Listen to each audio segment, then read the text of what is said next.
So yeah, the Book of Kadam, uh, the Atisha's book, right? It's Joel Garland. So we are on a chapter 12, um, almost ending of chapter 12. So it's likewise in this vast maze of desire, even for those who pride themselves practitioner, ignore of the true way of Dharma, and what called supposedly cultivate love, desire arises, wishing to relinquish attachment, aversion arises, wishing to relinquish aversion, delusion arises. Okay, so that's also talks about how to do practice, right? The practice, um, like if you whatever you learn, it is cause you develop any of the mental afflictions, then your practice your practice is going wrong directions. So Dharma, like any practice we're talking here, it's supposed to be eliminate or relinquish all these mental afflictions, which is cause of suffering. But instead of eliminating or subduing, it's increasing or developing. So then you are not doing actual Dharma practice. So it's kind of very difficult to say clarified or differentiated the Dharma practice and how it's increased our those mental affliction cause of suffering. Say let's say you are meditating now, and we cannot say this is you are not doing practice. That's because you are meditating. And but at the same time, you're concerning about the like a worldly concerning what people might think my meditations. Is people are compliment to me, if people are looks good or praise to me or not. You're meditating, sometimes you're thinking this. It's kind of like you're meditating is not you meditate for eliminating sub cause of suffering. You are meditating for gaining something to complement, right? So, but the part of meditating is practice, but it's for apply for gaining something. That's part is wrong. But doing meditation is not wrong, right? But the good morning. So motivations are like the reason that why you're doing meditations or why you're doing practice. That could be um, um, like a not helpful due to practice. It's not help us to overcome difficulty, right?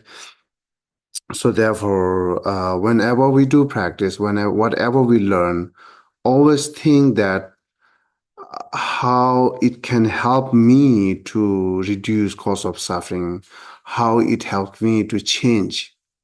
Even you shouldn't think that how I can change other life. So again, it's not helpful. So while you're learning, if your motivation is continuous thinking how I can help others, then it's not connected to you. It's more you learning for others connected to which is connected to the others. Then you are not really you cannot learn deep, or you will not have any experiences of those practice which you're learning because you learn for other that I'm going to help others. Therefore, I'm doing this, right? And then that will be not helpful, even though benefiting others, because you know the only informations. You do not know experience. You do not have any experience of this Dharma practice. And then having only information is very rough and what call it's a partial part of understand. It's not a clear and deep understand, right? So that's how happening. Even if you think motivation that I'm going to help others, right? Many of us, that's we do. I'm okay, so I can be patient with my suffering and so on and so on. But my family and my brother and sister, they are suffering, so I'm going to center to learn something for help them, right? So that's I think not really uh,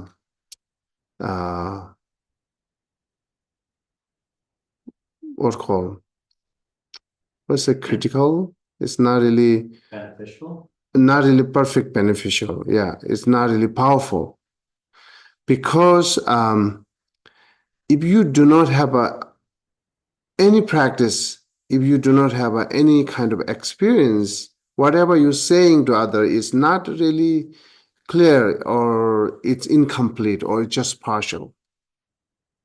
If you have an experience and saying it, it will be makes big difference. So therefore, should we have an experience first? We should change first. That's always Buddhist said, right? Change yourself first, then help others, right? That's the perfect order. So otherwise, always you should remember that I'm in a mud. How I can pull out from others from mud, right? So I have to out from mud first. That's always you can think it. So therefore, same time when you practice, same time your pride is increases, your attachment, or you're like attached to repetitions, or those things is not helpful because we sometimes we call this poison and the medicine turning into the poison, because the Dharma practice actually medicine, but your reason and motivation is turning into the poison. Once turning into the poison, then not help. When you turn into poison, then it's like you will increase your pride instead of reduce your pride. That's the how happenings. So good morning. So therefore, he says here, even for those who pride themselves as a practitioner, right? Um, and then simple things. I do meditation, for example, right? We think that I do meditation, I do not eat meat, or I always help others, and so on and so on. But point of that, sometimes you judge to other why they didn't do that, why they are not meditating, why are they eating meat. It could be kind of like a pride on what you're doing, right? So, so whatever you do is not judge to other what they're not doing it, right? More you can be compassion to others why they're not doing it, but not judge. So sometimes we do, right? When we do meditate, we calm, and some people do not like to do meditate, or just they always against to meditate. Then sometimes we get mad, we get angry. Why they didn't do that? It's a like a right path, or it's a perfect path. Why they didn't do that, right? So that angry is actually it comes from your pride, what you doing it. Actually, you are not angry that they are not doing it, right? You are angry because your pride. What I'm doing meditation, why they didn't do that. So that's all the angry judgmentals comes that way. So therefore, we shouldn't have any pride what we're doing and the good, like either moral ethics or practice or meditation, whatever we're doing, right? To good things. Um, but we shouldn't have a pride on it. So the simple what we can do, as I say mentioned earlier, whatever we learn, always try to apply or practice for reduce my own ego or reflections, for do change myself, always, even it's we in the deep motivations we benefiting to other, of course, right? So but in a present motivation should be always have that how it will change to me, how it will help me. I want to free from this kind of things, that kind of things. And how this practice led me free from the cause of suffering and suffering. That's the always you should have a present motivations. It means not that you are not benefiting others. You are, you will better benefit to others, right? But this is our the cause motivations, like a beginning part of motivations, main or root motivation. Yes, we are doing benefit to others. But as I mentioned here, always the present motivations is always you have that how it's helped me, right? So then it will not turn into the increased pride on so on so on. Otherwise, those judgmental and then other things arises because we do not know how to do practice properly, right?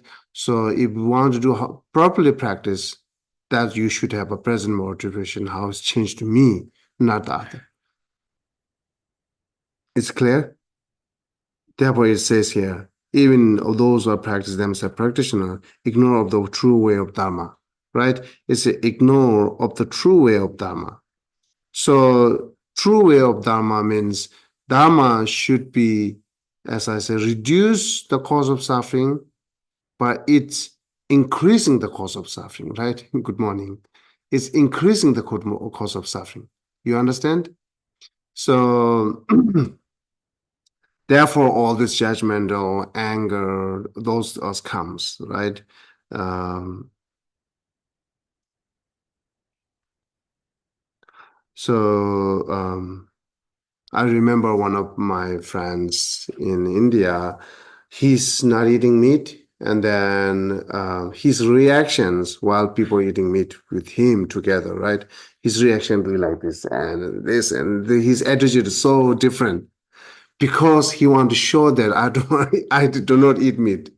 That's not the practice, right? So this more having more suffering to self and other, directly giving suffering to other because you are criticism to others because they eat meat, right? And then indirectly is cause you suffering because they do not like to you while you are attitude to that. So they will take revenge or they dislike you, they might have anger. So it's cause you have a suffering, right? So therefore, this is the wrong way to do it, any practice. Um, therefore, go back that the present motivation, what you should have, that's always have, think that, right? How can it help me? Otherwise, it says um, it's supposedly cultivate love, desire arises. So that could be the explained later here. It's a from them fullness meditation in what called? Fullness meditation is a version. Fullness, okay. Fullness, what does mean fullness? It's foul. Does that mean like wrong things? This is like not good spoiled. The note is like the systematic one. That's an antidote to craving and attachment. This is like when you visualize like decomposition of the body. Meditating. Like a dead body, like you visualize the gradual stages of decomposition of it. Oh, it's a fullness, okay. The same as like ugliness? No, not right. Exactly. Oh, okay. I think we should say here ugliness because the Tibetan miduk gomba shadangin. Miduk is ugliness. Sometimes we have a desire on our own body, on others, right? So the one of the antidote, what we do is thinking more ugliness of body and then self and others. The ugliness is like the actual body is built by blood and so many dirty things inside behind the skin, right? So that's The fallenness or ugliness? What do you say? Makes sense. Right? He's saying like meditation on the 32 parts of the body. Yes, yes. What do you call it? It's ugliness, right? Unattractiveness. Yeah, unattractiveness, that's ugliness. That's how I translate. So this is part of the reduce your desire to body. So yeah, I don't know the fullness. Maybe say meditate on fullness. From the midu. When you meditate on ugliness and avoid uh, mm, it says the ugliness meditation is emotions, right? Actually, it arises emotions once you meditate on that, right? So because you get mad, so why it's so ugly? Why I do have these things?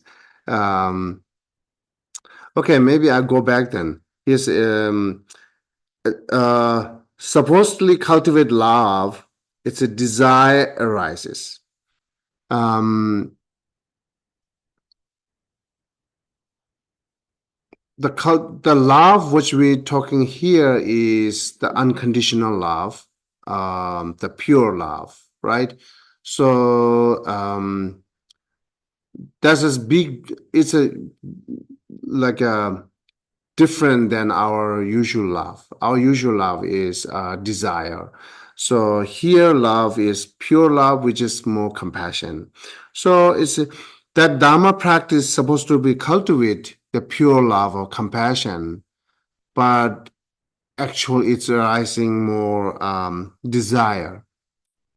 Um, because you are not practice or cultivating love properly or wrong way. Therefore, it desires comes because our love is already strongly associated with a desire. Sometimes it is desire. The love is desire. Sometimes strongly associated with the desire. So that's the always we feel I have a compassion. Actually, it's desire, right? Uh, so therefore, whenever desire arises, then we are remaining same as circling with suffering and cause of suffering. So if you really overcome by that desire, then you should cultivate the pure love properly. That's how I'm saying it. Supposedly cultivate love, desire arises. So because again, it's very difficult to distinguish between the love, pure love, and desire for us. Because it's for us, love means whether we are accept or not, it's desires arises. It's not really pure love, right? So and that way we do not have an actual experience. I'm just assuming in generally, right? Majority, we do not have the pure love or compassion experiences. Therefore, it's very difficult to make distinguish between actual love and desire, right? So, and it takes time. So it's only will help you to just make a distinguish between these two, your meditation and experience.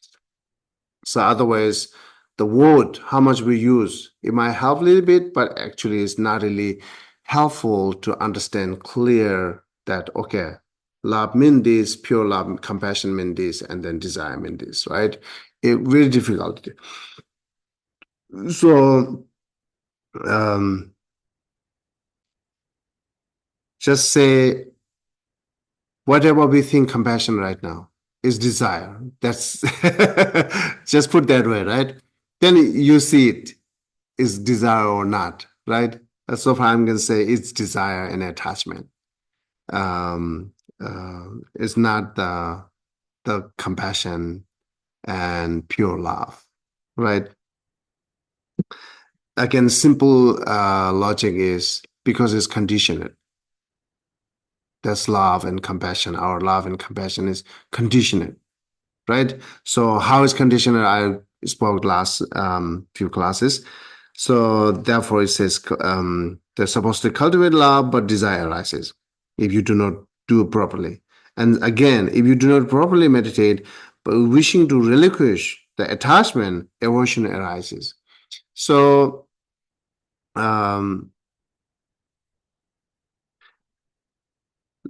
because how is aversions arises while we are reduced to desire, it's kind of like we should detach with so many beautiful things which we very much like it, and then separating from one by one, that's detaching from all these things, right?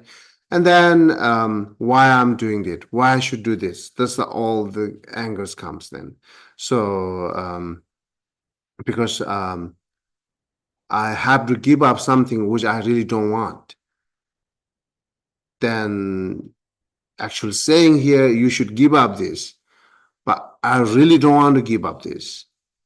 But if something forces you to do that, then anger comes because you don't want to do that, right? You don't want to give up. You don't want to detach from anything that you think is pleasure.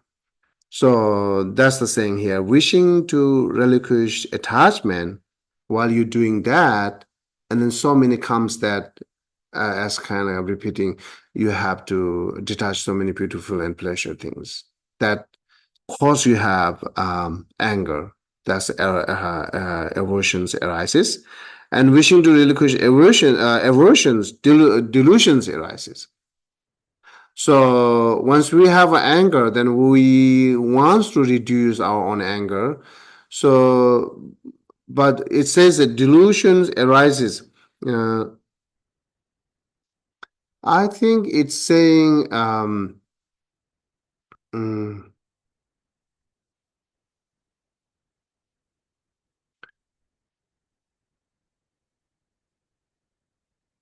yeah, because here anger, the resentment goes with the resentment and revenge, those things, right?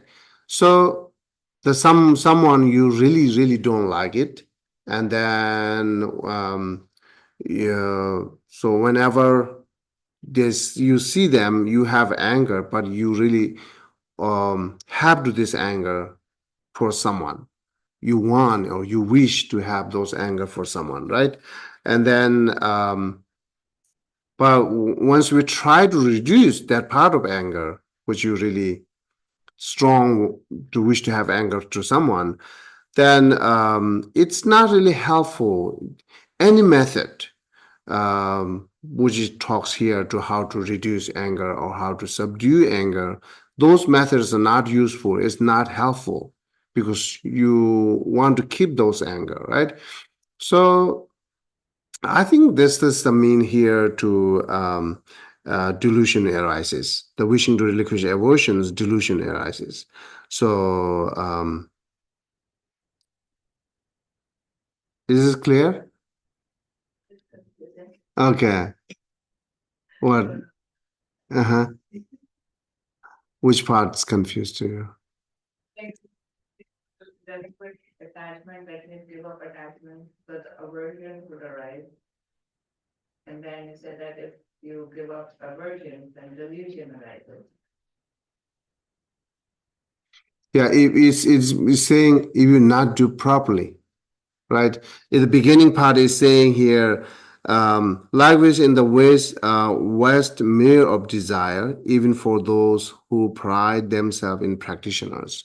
So that's we talk, right? Similarly, um, uh, if you do not know the properly to do practice, then always it's affected to arises something else that it which is cause of suffering, right? That's the part he's saying. Actually, in generally, if you do properly to cultivate love, then you will achieve true love. If you not do properly, you not follow exactly instruction, if you too much like associating with your own idea, that could be like a arises desire, right? that could be arises the aversions and delusions, because our aim is reducing suffering or cause of suffering. But let's say I will repeat one Shantideva's line. It's a we wish to reduce suffering, but we keep running after the cause of suffering. We wish to gain more happiness while we keep destroying the cause of happiness. That's not how he said it. That's exactly the same meaning here, right? So because we do not know, ignorantly, we cannot overcome by those cause of suffering. Those cause of suffering, or not doing properly, or not understand clearly, or you are meditating or practice with your own idea.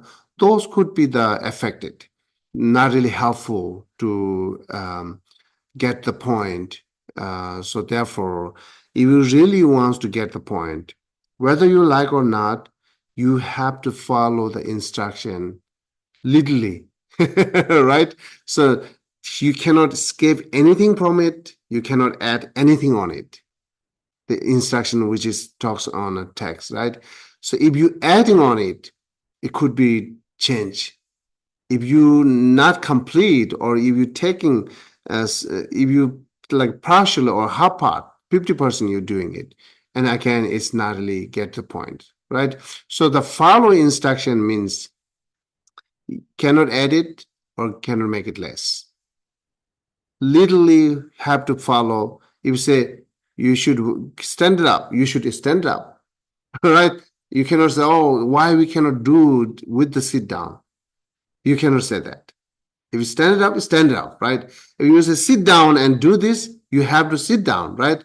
You cannot ask question why I cannot stand up, right? So those things, we based on our wish, so many questions comes. Why can I do that? Why can I do that? Sometimes I look at the reason why you're asking this question.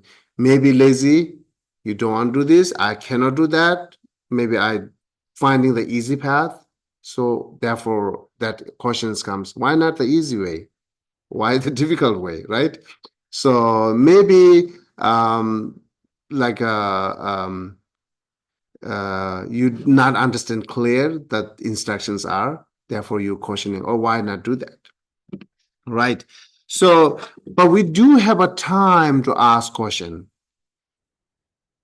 Is where we're learning it, when we study it, that you can ask question anything, but during the practice we shouldn't ask any question that follow the exactly instruction, because this is time for not learning, this time for getting experience, this time for practicing, right?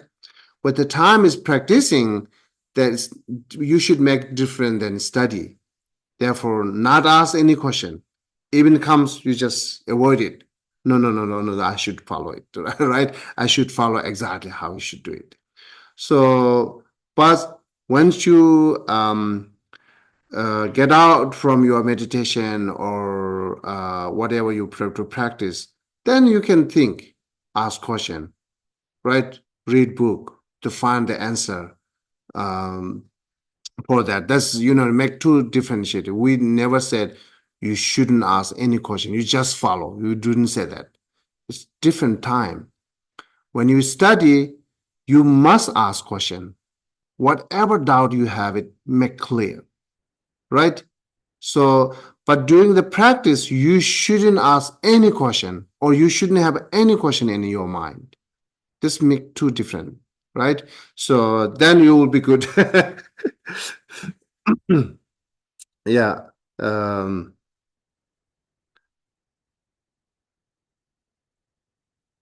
Because sometimes when we study, we might be not really attentions, or we might be not absorbing on focus. Therefore, we not get everything details.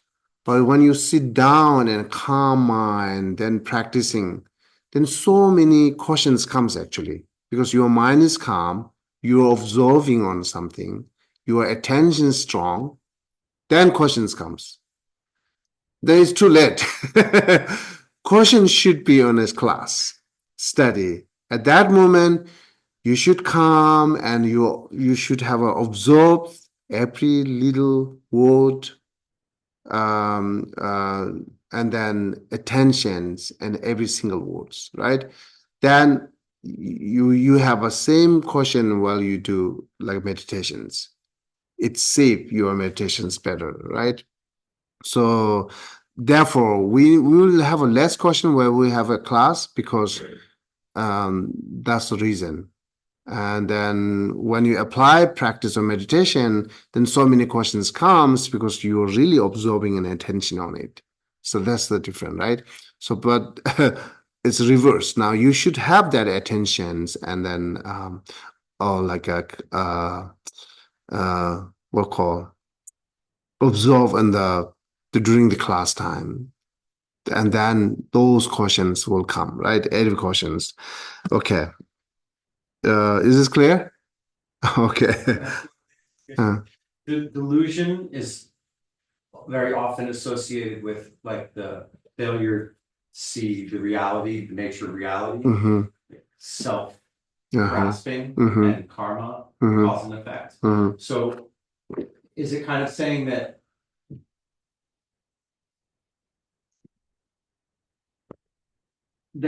delusion arises because when you experience aversion, you're both self-grasping, because I'm this, I'm angry, they do this wrong, and also you're not heeding the laws of cause and effect, you're creating negative karma. Yeah, it could be. Yeah, it could be. Yes, that's also could be. Yes. Um, Generally, delusion means ignorance here, right? Ignorance, and ignorance could be many different. But what you're talking, those are the main cause, or root ignorance, right? Yeah, yeah, it could be. Yeah. So then, yeah, I thought like a second are giving example of this three line when a desire looks like it's not, it's different meanings. So now I'm going back to next line here. Say the meditation mituko mashilang.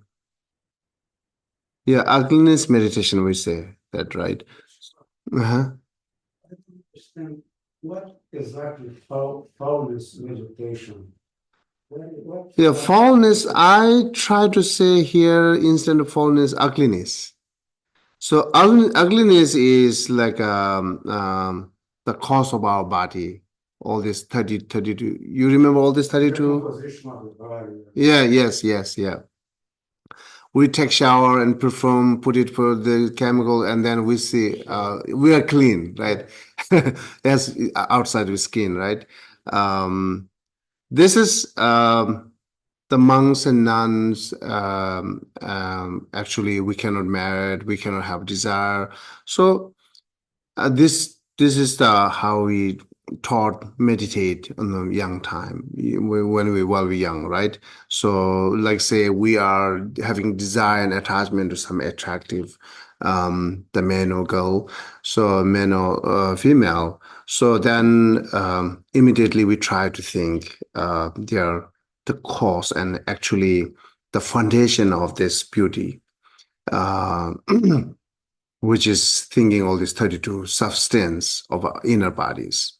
So all these 32 substance are, I cannot name it in English, everyone's, only I can say pars, blood, and so things, right? But, you know, this 32 substance, when we think it, then it's reduced attachment. But sometimes, you know, it's not really helpful. I'm just my personal experience I'm talking. Because the questions comes here, actually we are attaching on the skin, this whatever color and shape. This is different than inner, the 32 substance. we are not having attached on inner 32 substance, which is ugly, and bones and so on. But we having attached on their shape and our external color. These two are different. But thinking this how it's helped me to reduce attachment on the skin and shape. Sometimes questions comes. So once the questions comes, and that is not really helpful, me to turn to reduce attachment. So for me, thinking more like a impermanent, it's changeable, right? And then dependent. Seeing here beauty and attractive is dependent. I'm seeing right now, tomorrow I may not see, right? And I'm seeing here attractive, and then same person, their attitude is so like a bad, already reducing attachment, right? So, but that hard skin and shape are not really changed. That attitudes change to reduce our attachment. That means it's dependent. Seeing is attractive is very dependent. And that is not long lasting, is because it's impermanent. That help me to reduce attachment on those things. So instead of this thinking ugliness. But many texts recommend it. If you want to meditate on something that you want to reduce the desire or attachment to the body, then you should meditate on the 32 substance of body. That's said it.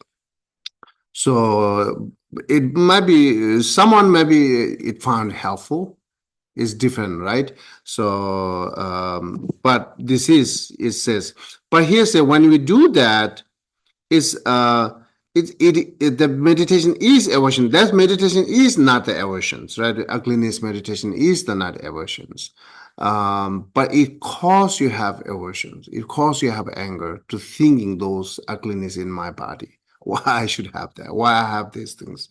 Why I have to think this, right? So sometimes if we think deep and logically, then sometimes we laugh. We can't because let's say many people see something like a very ugliness small outside. They say ew, right? But they forget what they have a lot of ews inside. So sometimes makes laugh, sometimes we forget, right? Anyhow, that's the thing saying. And then seeming compassion is attachment. That's true. Earlier saying here, once you cultivate love and desire arises, and then here saying seeming compassion is attachment. That means our compassion is kind of like a seeming compassion. It's not real compassion, right? Um, um, mm. So, uh-huh. It looks like it is, but it is not. It's not, yeah, it is not, yeah. So, so attachment is looks like, right? Our love is looks like a compassion. Our empathy is looks like a compassion, right? But it's always associated with desire, attachment, and self-centeredness. And then I spoke how it's associated with the self-centeredness. Also, always is associated with attachment because you will have empathy when you like to something, right? Someone. So yeah. So this discussion is like we can do again and again. So because this part is very difficult to, as I earlier mentioned, to make differentiated, right? Um, Last time I bring the example here to sacrificing for someone else. I'm sacrificing for someone else. You will not see anything that your own benefit to doing this. right? But what we found, it still is connected with the self-centeredness. Still is connected with the desire. Do you remember it? If not, we can discussion again on it. Right? So this is the part. Simple things we understand that, okay, it's my own attachment.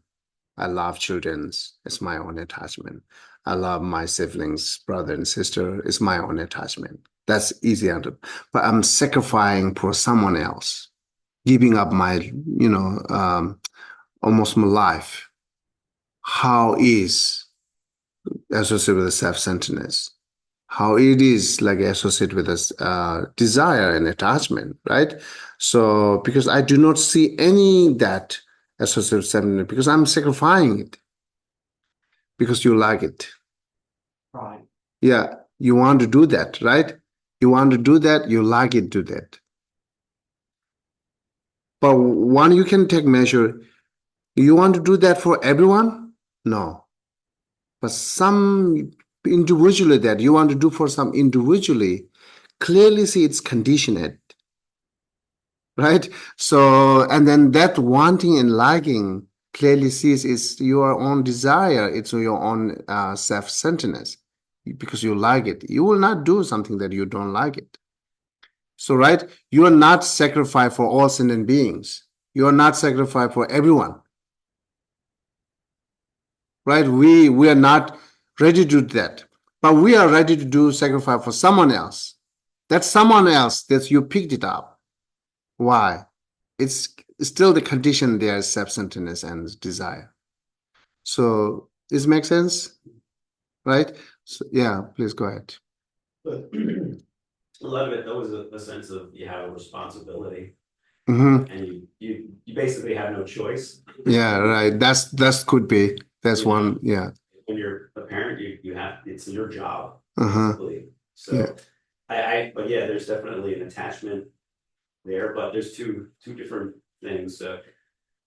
But coming here, just I think I see it more as Uh-huh. it's my responsibility until That's they're true. grown. That's true. They can take care of themselves. But those are not wrong. What you're doing is what you're taking serve or what you're taking responsibility is. Only here saying, do not turn into the attachment. Turn into the more pure love, right? So again, here is saying, we're not saying that you shouldn't sacrifice for others.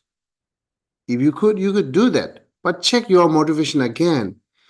If it is associating with the self-centeredness or if it is associating with some kind of attachment, then that motivation is not pure, not do it. Because it's not benefit for self and other. Do not do that, right? But once you check your motivation is strong compassion and pure compassion, that's okay to do that, right? So the one simple things I mentioned here, you can check these things can I do for everyone. If you not found that you can do it for everyone, then something wrong. It's not pure, right? It's not pure love. It's not pure compassion because it's conditioned, right? So because you cannot do for everyone.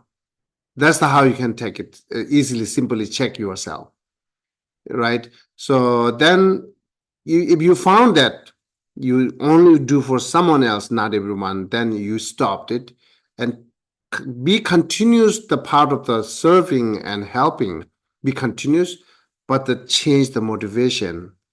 That serving and helping others is connected to try to connect it to the pure love instead of attachment and self-centeredness. That's all we have to try. Again, the beginning parts are way difficult to do that. It's very difficult to do that at the beginning when we begin to puring our love or making distinguish from attachment and self-centeredness is very difficult.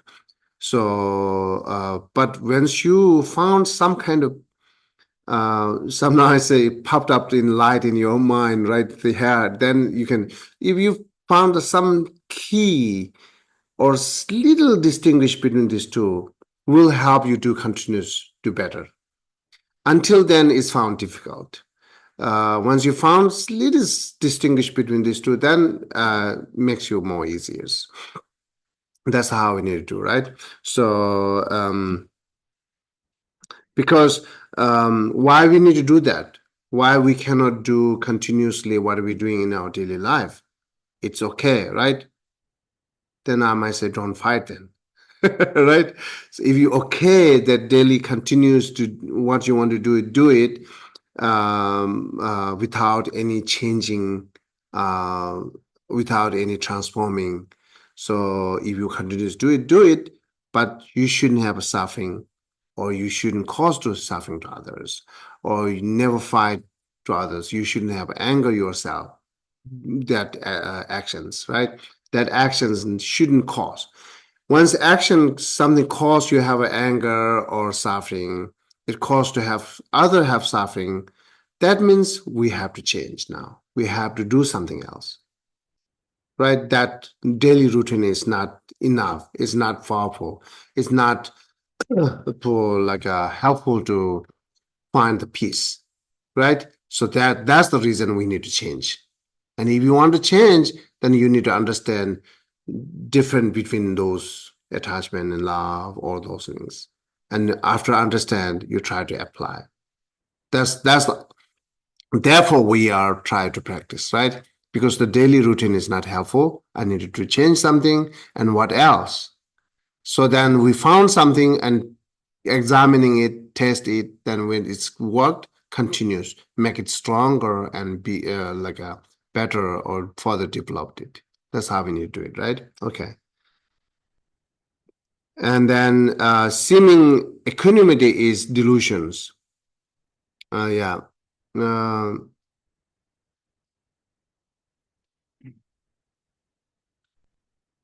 uh, okay. I think maybe that part, this yeah.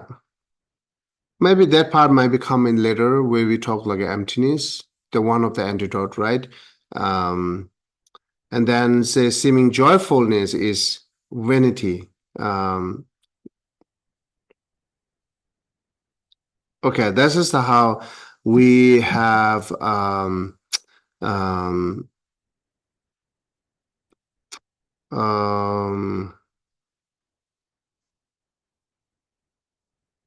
Gawatanang again. Hmm.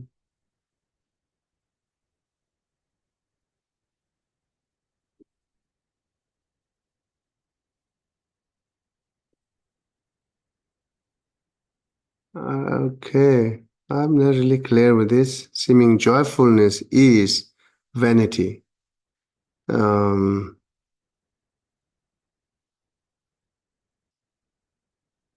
Okay, I do not know these things. Yeah, clear. Maybe I'm going to skip this. Uh, if you have some understanding, you can you can say it, then see what you understand, that seeming joyfulness is vanity.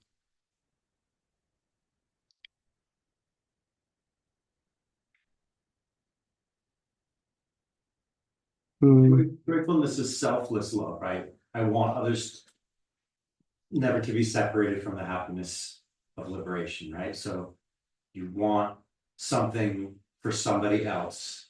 Uh-huh. And Well, I mean, imitation In joyfulness, like pretend joyfulness, is maybe just something where you're getting attention. even pretending joyfulness is not necessary, is turning cause to have like a pride. Right? So okay. joyfulness here is not happiness. This is the for immeasurables. Joyfulness. That's selfless love. It's not. Oh, yeah. Okay. Okay, that makes sense. Yeah, makes sense. So I Yeah. don't see the connection either, but I think that's what it's referring to. The full immersible joyful is here could be the joyful on itself, more having joyful to others, right? So when you see another is happy, when you see another someone else attain nirvana or someone free from suffering, and you having joy, kind of like rejoicing to them because you see them have liberations. So, but the seeming is it could be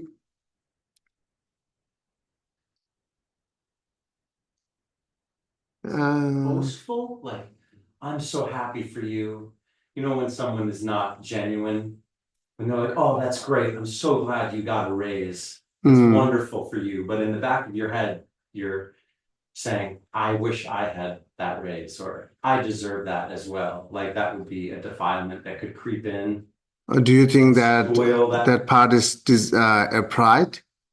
Could we have those? Possibly. That we wish actually, right? We wish that. So we see the Buddha or enlightened. We wish the I enlightened as follow Buddha, right? That's not part of It's pride. very easy to fall into that. I mean, every time I hear something wonderful happens, not every time, often when I hear something wonderful has happened to somebody I know, it's hard to determine which comes first, the actual, oh, that's wonderful for them, or oh, I wish that had happened to me.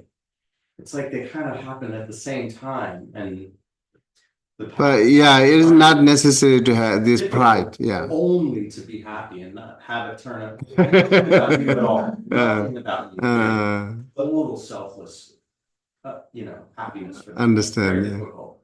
Well, I think. Sorry, No, go ahead. I think that a lot of people might be fake Uh-huh. joyful, Uh-huh. like faking, and they get a lot of positive attention from it, but they don't really feel joyful about the real joyful.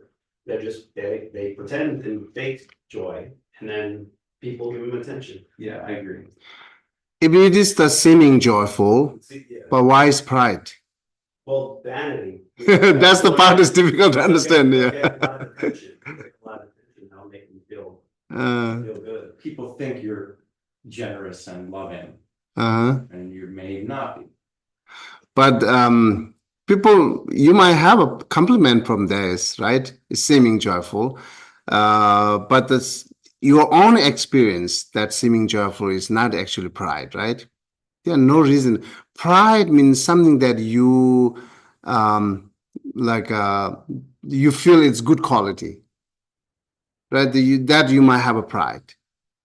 The seeming joyful is not really good quality that you see. It's fake, but you pretend it, right? So yeah. You're not exactly the same thing. Then yeah. Not exactly. The seeming joyful. Pride and vanity are not quite the same thing. Okay, then it should be say pride instead of vanity because in Tibetan say ngagel. Ngagel is pride. Yeah, yeah. Okay, this is like rejoicing, or seeming like you're rejoicing in something and praising it, but actually thinking you are better than that person, despite what they're doing. Because you're rejoicing to others. Like you're rejoicing, but it's like fake. Like you're saying, oh, that you did such a good job, but in the back of your mind, you're thinking, I do a better job than they do. Yeah, that could be. That could be, yeah. Seeming joyfulness. Okay, you find it out. Well, I do not know this is. Could I offer some? Can you hear me? Yeah, I can hear. Yeah, yes, we hear you. Yeah. So with equanimity and attachment in this verse, we've been talking about, okay, I mean, equanimity and compassion, we've been talking about if you have compassion with attachment, check. If you have empathy with attachment, check. So here it could be if you have joy with attachment, then it's not sincere joy. And then that could be the thing. I think the person who brought up the four immeasurables, I think we sometimes call that sympathetic joy, meaning it's not a joy that's based on our personal attachment to something. It's more a joy based on rejoicing in the virtue of the other. And so maybe that has something to do with deciphering this. Yeah. So the problem is we do not have any commentary on this text. Not the Indian scholar or not the Tibetan scholar. We do not have any commentary on this text. Yeah. So I read a few times. I really not really a clear understand on that. So therefore, I'm escaping right now. I'm just, that. We'll see. I might ask to Rinpoche, what is this meaning, right? Or some other teachers that will get it. Okay. Yeah. So then I'm going to move to next, right? So here's the ignorance of this, the diluted one.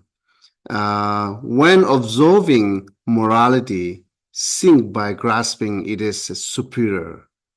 When his conduct is good, he think by grasping it is superior. When his view is good, he think by grasping it's as superior. When he aspire for good learning, he think by grasping it's superior. So that's simple example here. Say once you choose your own religious, or you choose atheist, whatever you choose, you think is best, right? Because what you choose is best. That best thinking will makes you more stubborn, right? The stubborn, we say stubborn, right? Yeah, of course you have a stubborn because this is my choice, right? It's not really honest. You just say it's associated with a desire and again pride. So, and then they say, that's my choice. I don't want to give up. So this is my choice. Therefore, it's superior. That's not really good reason. It's superior because your choice, right? I choose it. We might choose something because based on some reason, it's true, right? Some reason, but that reason could be the perfect reason or could be the wrong reason. But that's how we need to go, how we are going in our daily life. It is my choice because it should be like a best. So otherwise, we should go that it is best because this is like gives us like perfect result. This has a perfect reason. I see logic, right? And then I have some experience on it while I apply practice. Therefore, I like it as best. It's the right path. So if we do not go that way to choosing our own right path, then we might be never found the right path because they're stubborn, right? You choose as you think is right path because you choose it. That's not reason is not good, but you will continue keeping that. Then you continue going wrong direction. Possible, could be possible, right? So therefore, we shouldn't say it's the best because it's my choice. I'm now never saying that Buddhist is the best in world. I cannot say that. But I found many parts in Buddhism is the true and authentic or real path because logically or experientially, all this makes sense for me by experience, by logic. So therefore, some part is right or some part is good. That means not that Buddhist is best. And if I do say that Buddhist is best, that I might have a desire. Once I have a desire to Buddhism or Buddhist, then someone, criticizing or the Buddhist easily get anger because this is my choice. That's my one, my best things. Why are you criticizing? We'll get easily anger. Right? This is how we fight because of religious. right? So all the religions, they fight each other because they think it's my one is best. And then how you chose how you saying is the best because my parents said it, because I choose it, because I born with this, right? Because I see some beautiful things, right? It's not clear. It's some partial things, some details, beautiful things. So those reasons are not really a good reason to say is best. You follow me? Right. So therefore, we shouldn't have any desire and attach to our own practice. Continuous do practice, get the result, be peace, reduce all the cause of suffering one by one. That's all the point.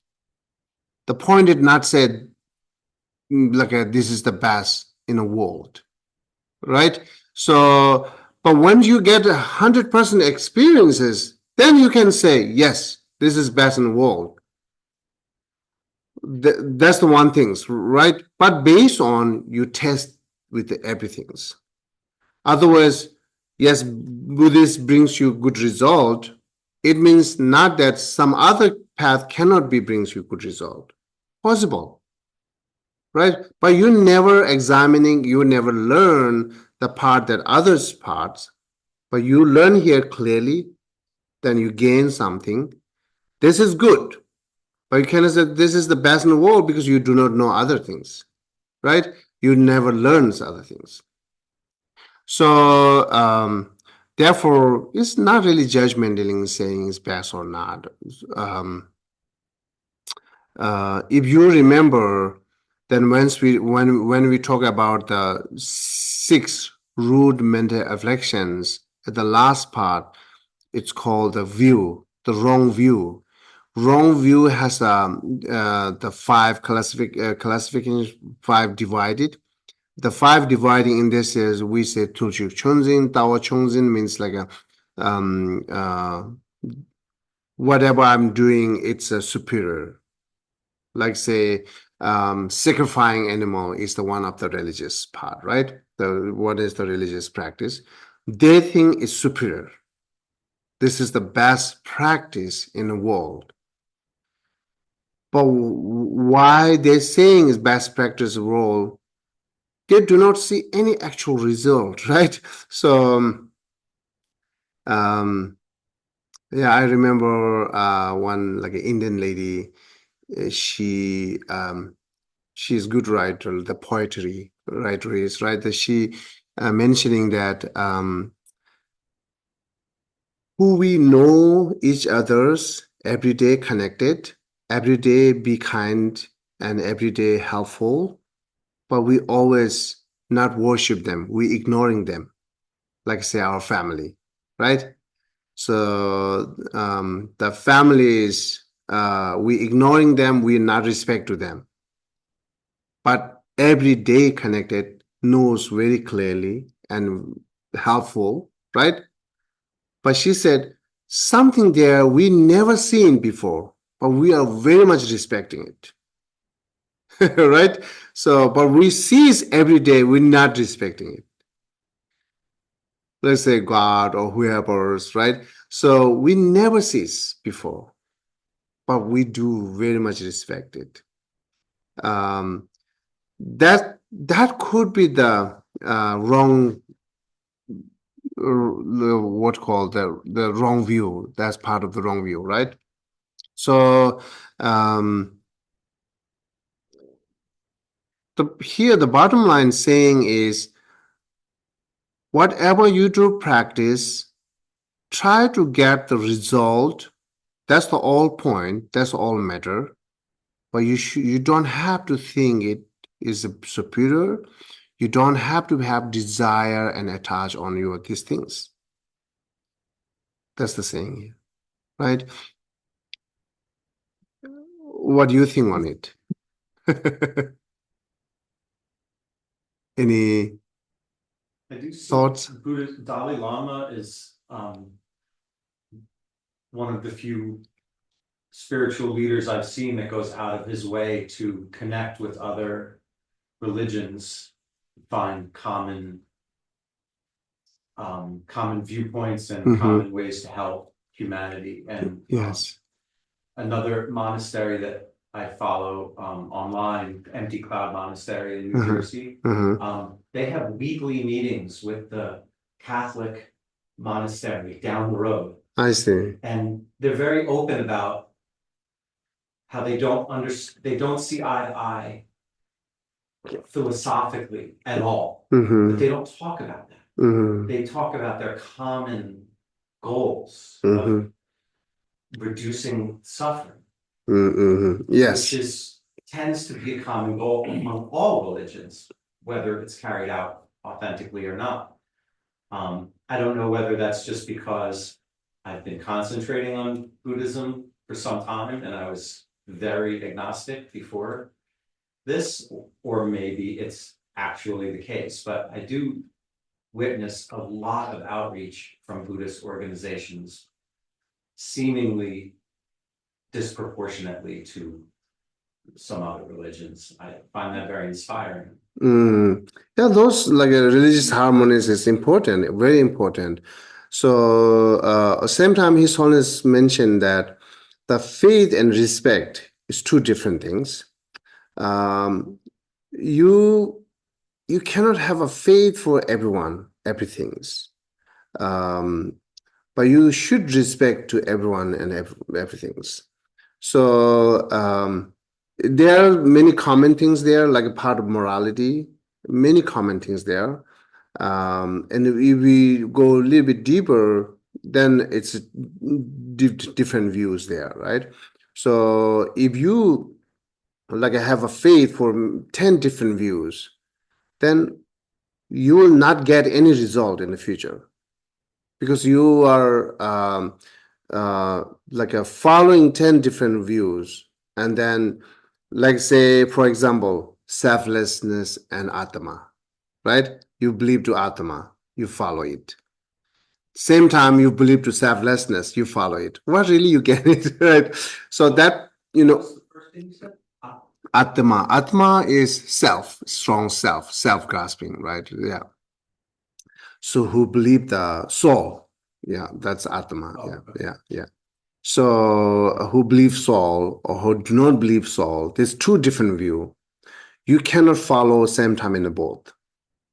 You have to choose one of this, your own practice. You should have a faith with the one things, not both, right?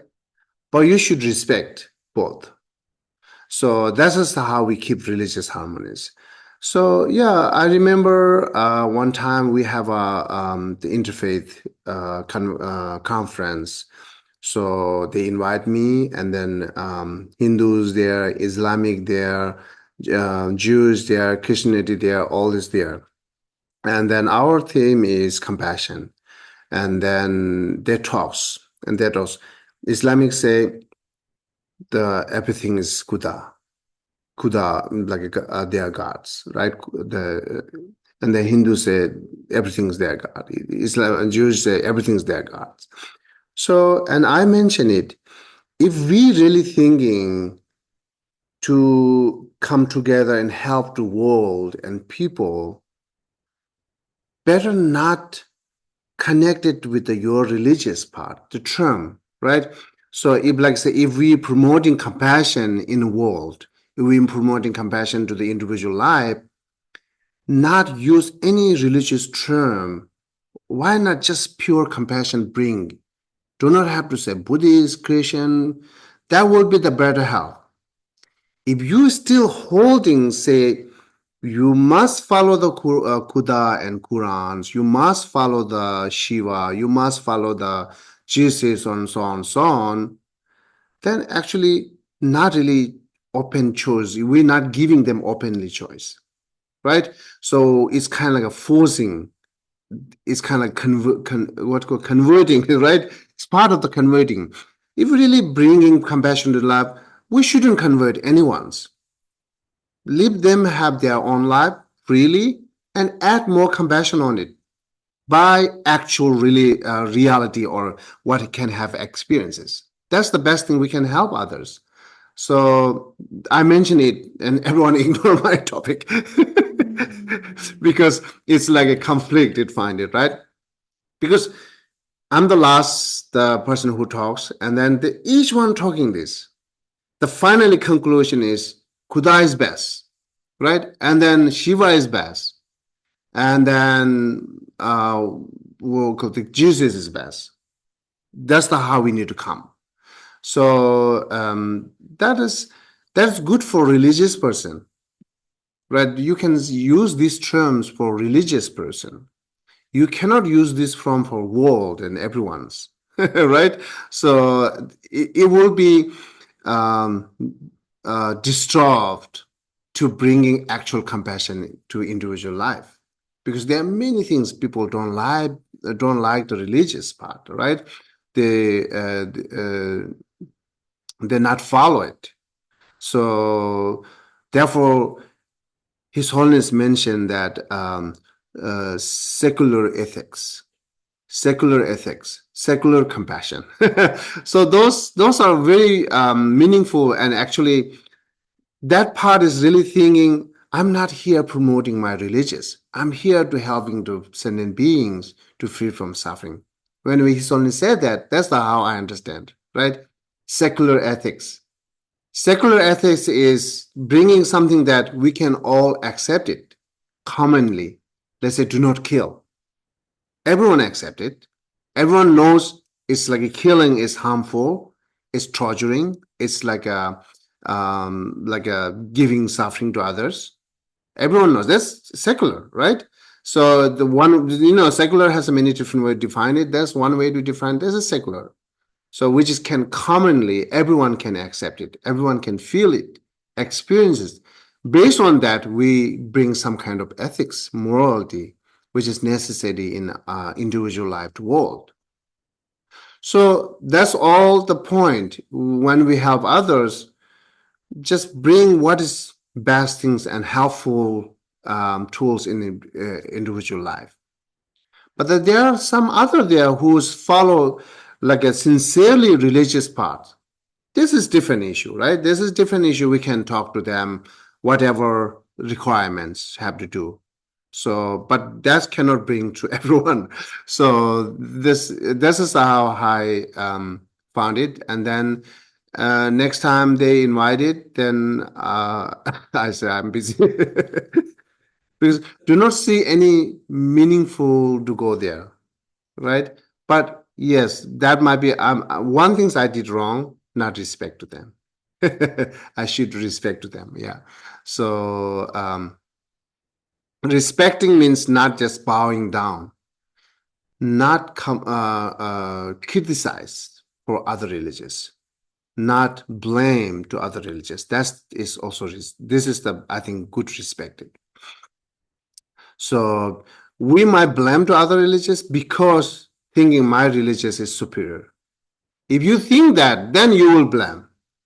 If you do not think that, you will not blame. So, right? So the criticizing blame is causing the fighting and the having not peace in the world, right? Respect it. Whatever they're doing, it's good. They get some benefit from that, but not get benefit what you have a view. Not the same benefit there, but some benefit there, different benefit there, right? So, for example, the creator who believed the creator, His Holiness also mentioned that who believe the creators, it's kind of like a similar like an emptiness, right? So, because thinking I'm nothing here, everything is God. God created me, but just everything is God. It's like a selflessness. You do not have a strong self because you 100% depend on God's that you have view. That part, some way it's help, right? Understanding selflessness. So that point, yeah, we should respect. It's finding some good. And part of morality, like say 10 non-virtues, most of religious talks, right? The 10 non-virtues, which is part of the goods also. And then we'll call, he's always mentioned that compassion is the essence of all religions.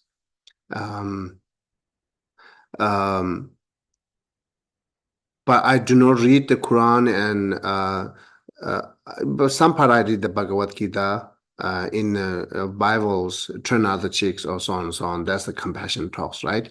So therefore, usually when His Holiness said that, the compassion is of all the essence of all the religions, and then but they're not really gives details to how to develop the compassion.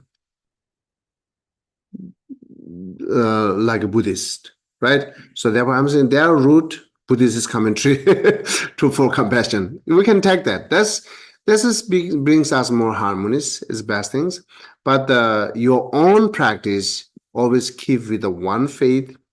But that one faith will be goes with the wisdom, not the blind faith. The blind faith is not good, right? So that having wisdom faith, we might need to take time for study all these things. Then finally we're choosing it, then stay with it, but respect all, not blame or not criticize all others' religions.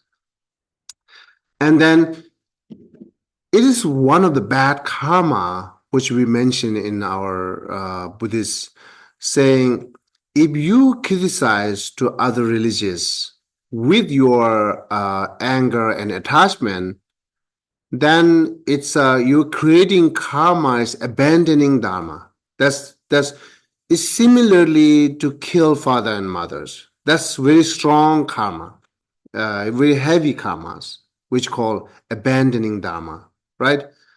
But this is part that you are blaming, criticizing to other with desire to your own religious and having anger to other religious. Therefore, you're blaming. It's really created negative karma.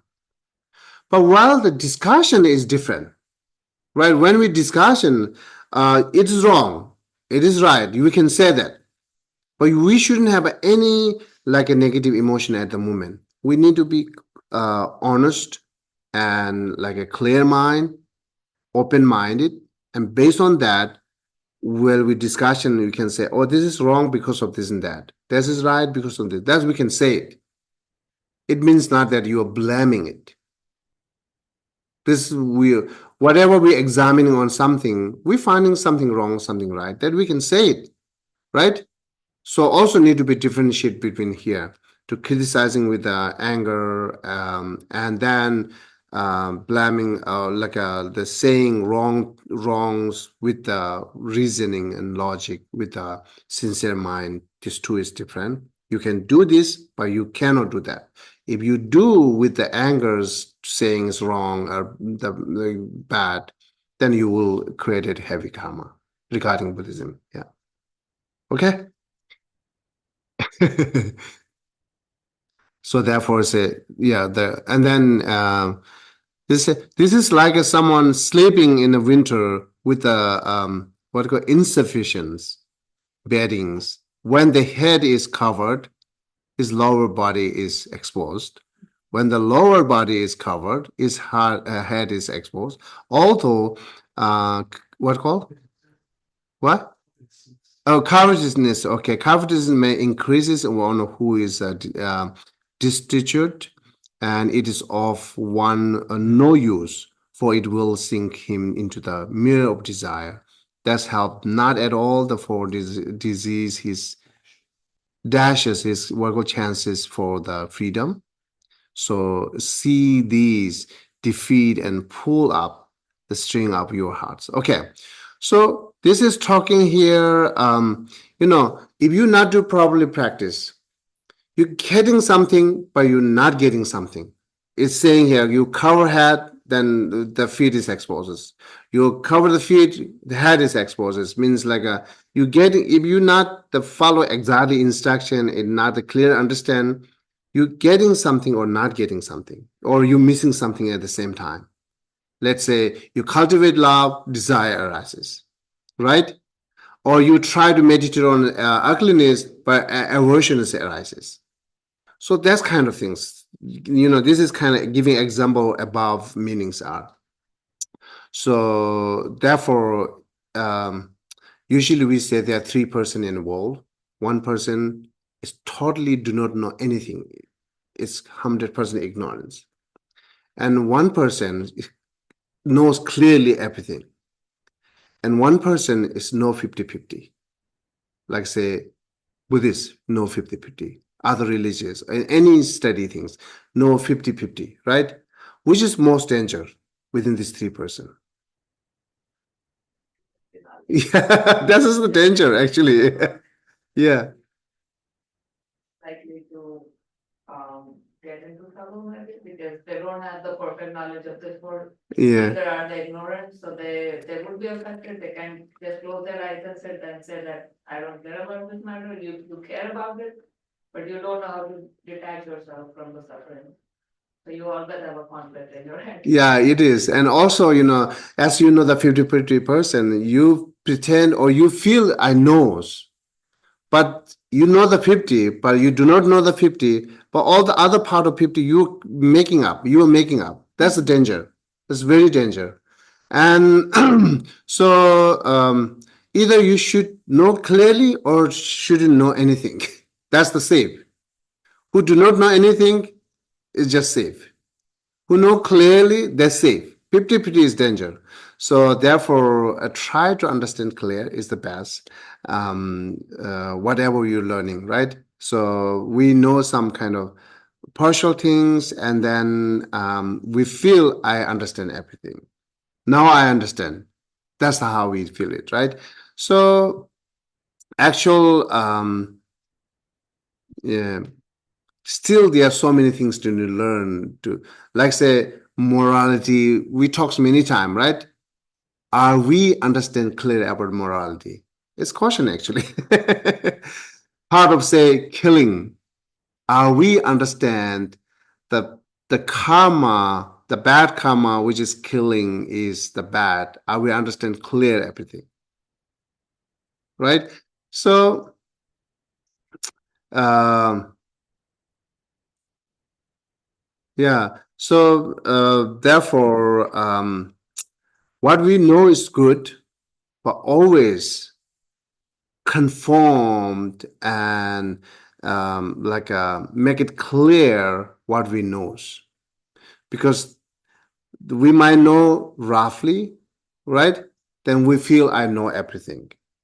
Next time you hear more detail about that, like morality, then you say, oh, you knew knowing new things. Right? Therefore, while we attend the class, the problem is something that you knows, and someone repeating that kind of line in your head already you ignore it. Oh yeah, I know that, and then you're thinking something else because I don't have to listen it again because I know it. But actual something you might missing new things, right? So therefore, once we study every detail, even someone repeat it, you should listen it. Like say Four Noble Truth, how many times we learn? 20 years, right? But if someone explained to me the Four Noble Truth, still I'm listening. Still I'm listening. They might have some new things. They might have some good idea, or they might have some good way to explain it. I will learn something from that. Even they are repeating suffering of truth or so on, so on, right? But the while I'm continuously listening, I might learn something. But most of us skipped it. Okay, I know that part. Oh, this is for new people. It's not for me, right? This is some newcomers. Okay, so they will learn it. I know, but newcomer might be learning better than who has skipped it, right? So that possible. Therefore, uh, okay, the topic comes from where? Yeah, 50-50. 50-50 is danger, right? This makes more clear its importance. Yeah, that's what I want to say. Okay, any question and comments? Yeah, please. Oh, Richard? Yeah, I have a Yeah, question. you go ahead. Is there a source in either the sutra or in other commentaries where we can call up and we can say, oh, here is where the Buddha told us it's important to not have blind faith, or here's where the Buddha told us is important to examine, because quite often I talk to people and they don't believe that or accept that. And I think it would be helpful to know where we find this in the Dharma, and we can refer to it as a way of authenticating this idea that it is important not to have blind faith. Blind faith weakens our practice. It's important to have, logic and inference and examination and knowledge. Otherwise, the faith will not be sincere faith. We must examine this for ourselves. We must test it for ourselves. And I hear you say this very often, but I wonder, is there a source either in the sutra or in commentaries which you could tell us specifically? And if you don't know off the top of your head, maybe you can tell us another day, because I think that's something I want to frame and put on my wall. I think it's a very useful thing. Chico, can you make it more shorter? What's this? He wants to know, like, when we talk about, the different types of faith, like blind faith, Mhm. faith like one has for like mother. What is like the sutra source for that? And if like you don't know any like sutra source for this, is there like a commentarial source from any of like the commentaries by some of the masters where it's like talking about that here's why blind faith is harmful. Blind faith symbol. Yeah, sutra. Do you remember the line? How do we check the gold? To three-way, cut and crush, and pure. We're finding the pure gold. So it's kind of give you three reasons. I remember in Tibetan Sekja Darvasir Shindo, it's a you should examining in Buddha's text as like you examining with the gold. The gold, when you seeing the pure gold by three-way to examining it, testing it, the like cutting or what called smashing or what called what's that? Grants, and then what called Rubbing. yeah. So this three-way you are testing the gold. The same you also should examining the Buddha's text with the three-way to see. There's three ways. I don't know how I can say. Something that we can understand through by the five sense consciousness, which can direct perceive. That no need some kind of logic, which can see directly perceive, or something that we have to be understand through by inferential cognitions, through by reason. And then something, the object they are very hiddenly there, right? Even we will not understand through by direct perceive or inferential cognitions. Just believe. There are three objects there. So, and then you do not need that much logic to apply to understand which can be direct perceived object. But we might need a lot of logic to understand the inferential object of inferential cognitions, which is like impermanence or emptiness or so many hidden there, right? Hidden object, which we cannot see through by our five sense consciousness. So only perceiving and understand through by the sixth mental consciousness, that hidden objects need to be lot of examining and apply. You should understand by these things. And extremely hidden. Some object they're extremely hidden, which we cannot understand through by logic and direct perceive. So that's go more belief. That belief should be have some kind of what called logic. Let's say one person talks, 99% is right. That 1% should be right because 99% is right. It's not really perfect logic, but that's how I need to go to understand extremely hidden objects are. So this is how I understand to apply logic to understand the meaning. even we cannot say because it talks in Buddha Sutra, the scriptures are not the best logic do you rely on it. Scripture are not the best that you can trust it. Actually, you can trust more through by logic and examining and testing and experiences. So you test, examining, then you get little bit experiences. That little bit experiences tell you something that go furthers, right? So even the scripture are not reliable. Buddhist scripture, even the Buddha said, the scripture are not reliable. Because scripture, Buddha talks based on the individual different things, right?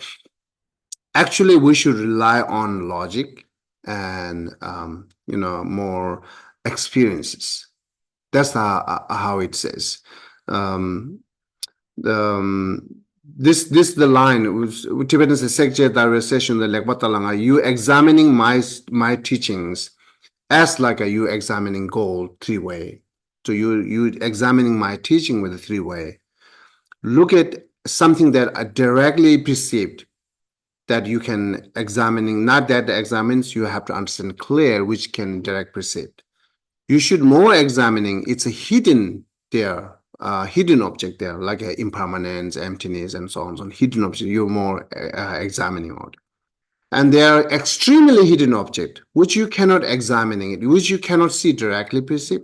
But you can say, okay, 99% is right, but 1% should be right. That's how we need to go.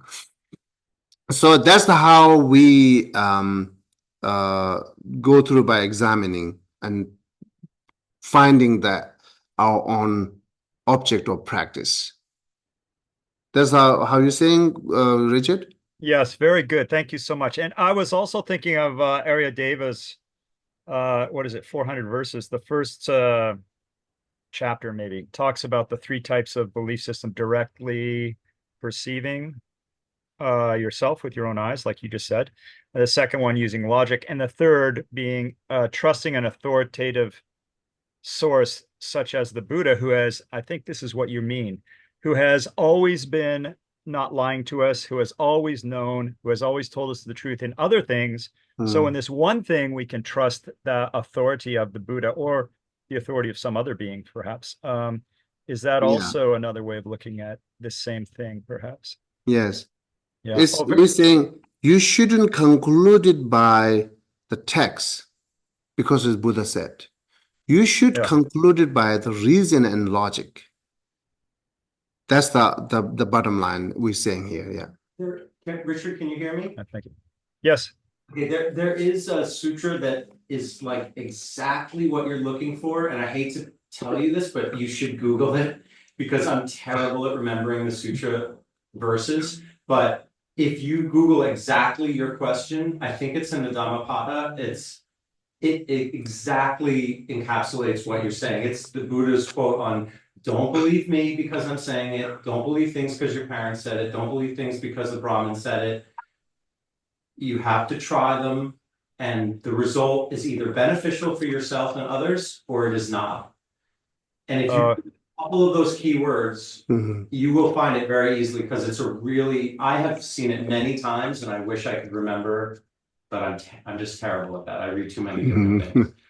Oh, that's good. Also, Louisa put something in the chat about that. But if those you people who are not online won't see what Louisa said, which is very similar to what you just said. So thank you. Yeah, you'll find it. It ends with, again, is it beneficial for yourself and others? That's what you base it on. But that's just a catchphrase to help you find it on Google. Yeah, thank you very much.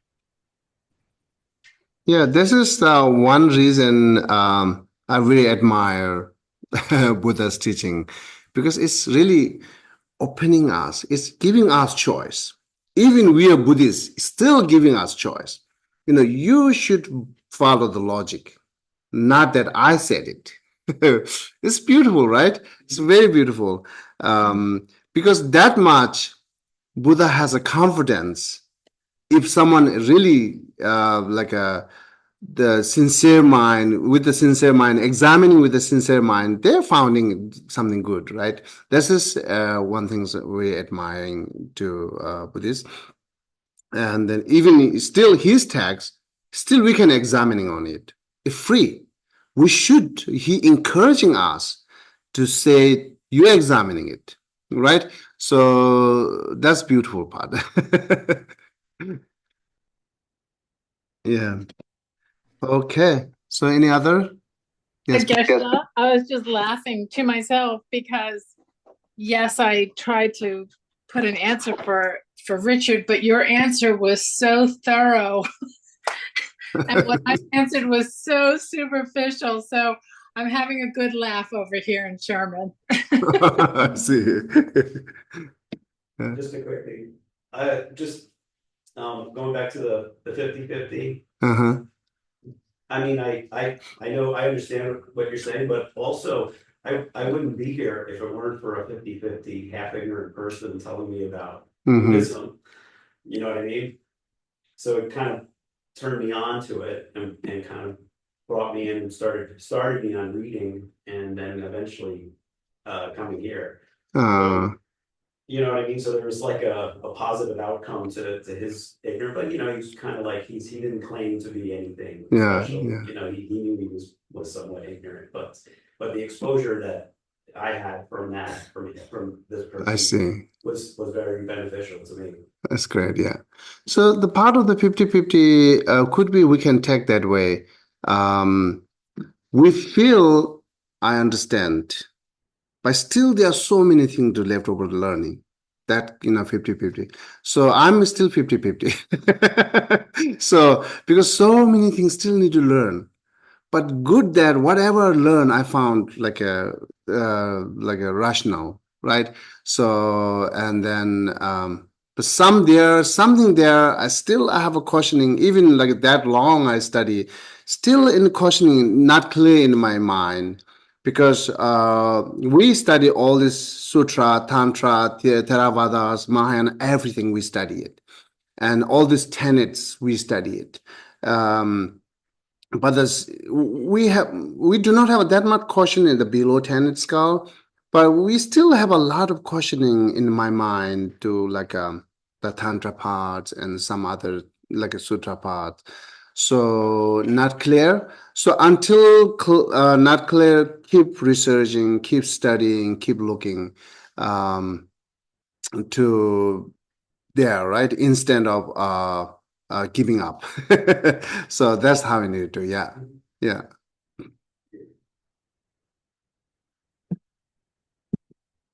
Okay. Any other question? Okay, that's good then. So yeah, next will be continues from this text. This chapter is like a longest chapter. The chapter 12 is the longest one. Yeah, it's because all the aboves are kind of preparations and then actual practice talks in this chapter, everything. And then belows are again like additionally some there. So the chapter 12 is I think longest one. Yeah. Should we start reading chapter 13? Still like Well, I'm still not finished chapter 12. Yeah. So continuous will be the few classes will be in chapter 12. Even I've like I just selected the words, not just go all the line by line. It will take longer. I selected the words, which is I think it's useful and important. And then that's how it go. I think there's a commentary called Like a Mountain. Uh-huh. I forget the name of the Geshe who wrote it. Commentary on the Jewel Garland. Jewel Garland. Yeah, I've been reading it in tandem. Gayumed is the name that Yume. is Gumed. Yume. Uh-huh. But it has a picture of a monk meditating on a mountaintop, and it's called Come in. Mountain, and it's subtitled Commentary on Jewel Garland. Oh, I see. Oh, okay. I do not know that. I'll take it. I intentionally left my phone in the car, but I'll try and Send me the name. I found it. Yeah. Hi, hello. Okay, so That's great then. So our class is ending. You can continue to stay here if you want to. Yeah. Thank you so much. Yeah.